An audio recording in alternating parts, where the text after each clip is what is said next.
December 4వ తారీఖున దత్తాత్రేయ జయంతి సందర్భంగా శ్రీమతి స్రవంతి గారి ఆధ్వర్యంలో దత్త హోమం సంప్రదించండి. నమస్తే, వెల్కమ్ టు సుమన్ టీవీ. నేను పద్మిని. ప్రస్తుతంతో పాటు ప్రముఖ ఆధ్యాత్మికవేత్త, వాస్తు జ్యోతిష పండితులు కేఎస్ఆర్ గారు మనతో పాటు ఉన్నారు. మాట్లాడదాం. సార్ నమస్తే. సార్ నమస్తే అమ్మా. సార్, మార్గశిర మాసం వచ్చేస్తోంది. ఈ మార్గశిర మాసంలో కూడా వైశిష్ట్యమైనటువంటి రోజులు ఉన్నాయి. అది శుక్లపక్ష పంచమి, శుక్లపక్ష షష్ఠి, అలాగే పౌర్ణిమ, దత్త జయంతిగా జరుపుకునేటటువంటి రోజు, ఇట్లా మహిమాన్వితమైన రోజులు కూడా ఉన్నాయి. అలాగే ధనుర్మాసం కూడా, అటు సూర్యుడు ధనుసు రాశిలోకి ఎంటర్ అవటంతో చక్కటి ధనుర్మాసం కూడా మొదలవుతుంది. అయితే ముందుగా మనం మార్గశిర శుక్లపక్ష పంచమి చాలా చాలా విశేషవంతమైనటువంటి పంచమిగా వినటం జరిగింది. ఏమిటి పంచమి, ఎట్లా వినియోగించుకోవాలి, ఇవన్నీ ఒక్కసారి మీ ద్వారా సార్.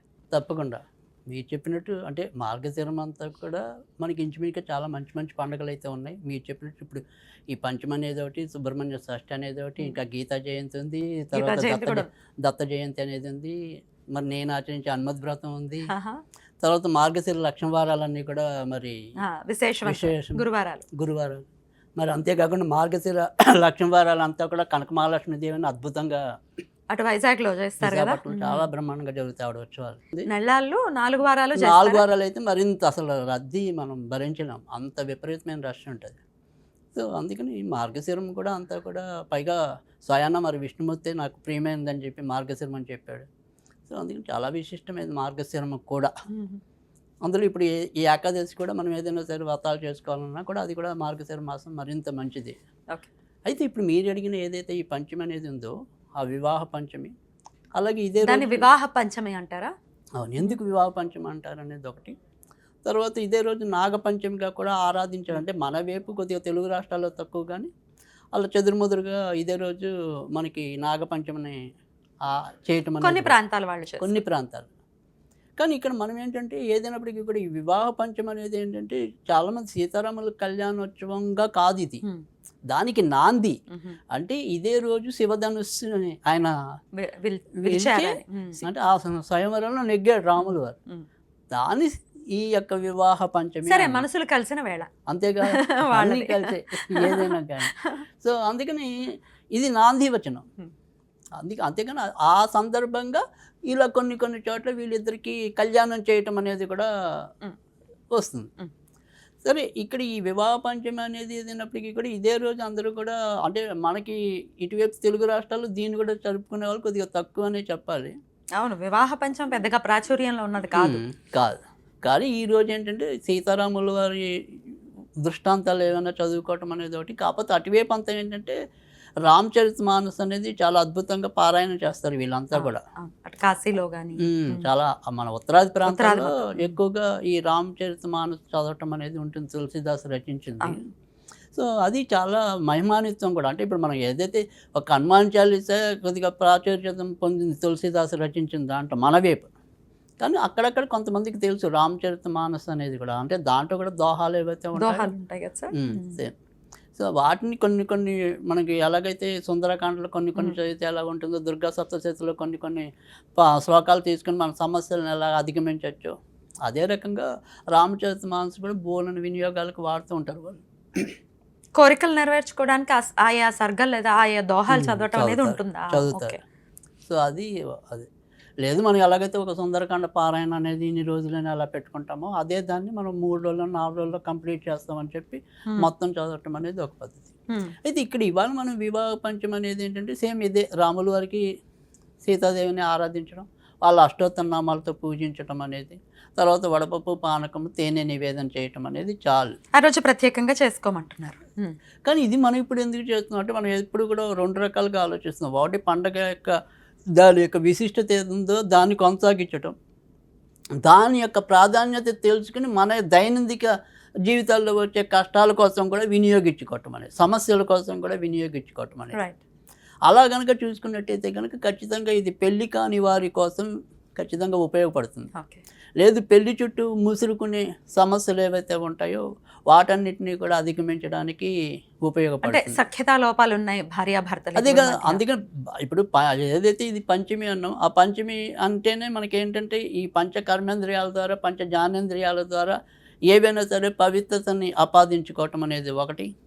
తర్వాత భార్యనైనా సరే భర్తనైనా సరే ఇద్దరు కూడా పరస్పరం వాళ్ళు పంచ ప్రాణాలతో ఒకళ్ళు ఆ సఖ్యతని కలిగి ఉంటాం. అంటే ఆమెని పంచ ప్రాణాలతో ఈయన చూసుకోవాలి, ఈయన్ని ఆవిడ కూడా అదే పంచ ప్రాణాలతో చూసుకోవాలి అనేది. సో అందుకని పంచ అనేది అంతా కూడా పంచమితోనే ముడిపడి ఉంది. అవును సార్. సో అలా ఉన్నప్పుడే పచ్చగా వాళ్ళు 10 కాలాల పాటు వర్ధిల్లుతారు. రైట్. అంటే ఈ పంచమి కాస్త డబల్ అవుతుంది అప్పుడు. So okay. కదా. కానీ ఇక్కడ మనం ఏంటంటే ఈ దీనికి సరే ఎలా చేసుకోవాలంటే పెళ్లి కాని వాళ్ళకి కూడా అద్భుతంగా ఉపయోగపడుతుంది. ఎందుకంటే మీకు ఇక్కడ ఎప్పుడు కూడా ఈ పంచమితో నాగపంచమి కలిసి వస్తుంది. అవును. సో సాధారణంగా పెళ్ళి కాకపోవటం అనేది ఎక్కువ శాతం సరే కుజ దోషాలు, సరే సప్తమ స్థానంలో శని ఉంటాలు అనేది పక్కన పెడితే ఎక్కువగా ఇబ్బంది పెట్టే కారణం ప్రధానంగా అయితే కనుక వివాహ స్థానంలో రాహుకేతు ఉండటం. ఓకే. రాహు కానీ కేతు కానీ. సో ఆ రాహుకేతు కానీ ఉన్నప్పుడు ఏమవుతుందంటే సంబంధాలు దగ్గర దాకా వచ్చి ఏదో రకంగా మిస్ అయిపోతూ ఉంటాయి. Right. సో లేదు వీళ్ళకి ఏంటంటే ఈ నిమిషం ఉన్న చేసుకుందాం అనే తలంపు మరో నిమిషంలో ఉండదు. ఆ రకంగా కూడా సంబంధాలు వేస్ట్ అయిపోతూ ఉంటాయి. అంటే ఈ వీళ్ళల్లో కూడా ఇబ్బందులు ఉంటాయి, ఎందుకంటే లగ్నంలో కేతు గాని రాహు గాని ఉంటారు కదా. ఆలోచనలు తరుచు చేంజ్ అయిపోతుంటాయి. ఈ అమ్మ తర్వాత చూడు సంబంధాలు అన్న వాళ్ళే మళ్ళీ మన్నాడు వద్దులే కొన్నాళ్ళు అవుతానమ్మా నాకెందుకో అంటారు. సో అందుకని ఆ రకంగా లేదు. ఇంకా పెద్ద ప్రమాదం ఏంటంటే ఎటు కాని వయసులో తొందరగానే కులాంతర వివాహాలు, మతాంతర వివాహాలు చేసుకుని ఆ తర్వాత వాళ్ళిద్దరి మధ్య సఖ్యత లేక ఒక సర్టెన్ పీరియడ్ వచ్చేప్పటికి విడిపోవడానికి చూడటం అనేది ఉంటుంది. సో అందుకని రాహుకేతు అనేది వివాహ స్థానం మీద ఉంటే అది ఎక్కువ ఇబ్బంది ఉంటుంది.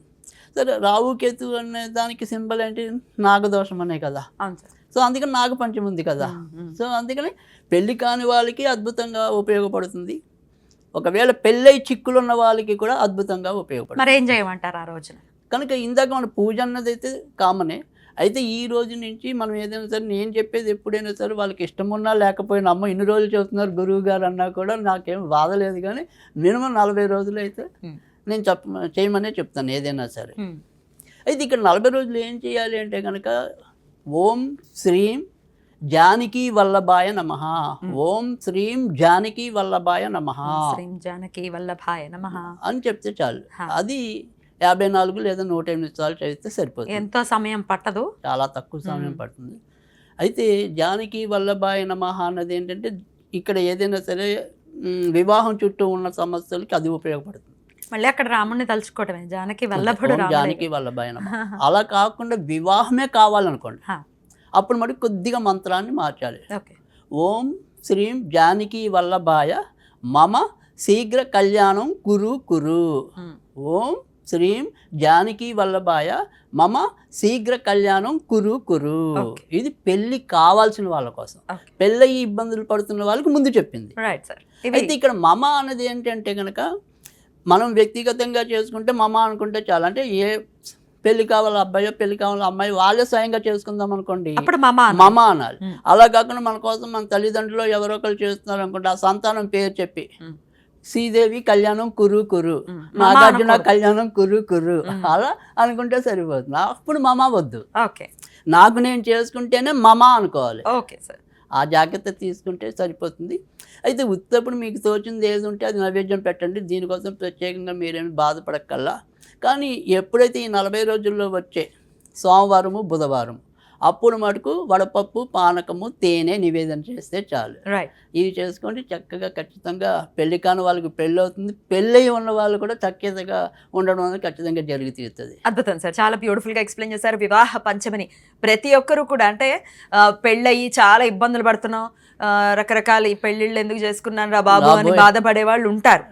దాని నుంచి ఆ సీతారాముల ఆశీర్వాదం అనుగ్రహం చేత ఖచ్చితంగా అనుకూలమైనటువంటి వాతావరణం ఉంటుంది భార్యాభర్తలకు అని చెప్తున్నారు. కాబట్టి ప్రతి ఒక్కరు వినియోగించుకోవాలని మనవి చేస్తూ చాలా చక్కగా వివరించారు సార్. కృతజ్ఞతలు. నమస్కారం సార్.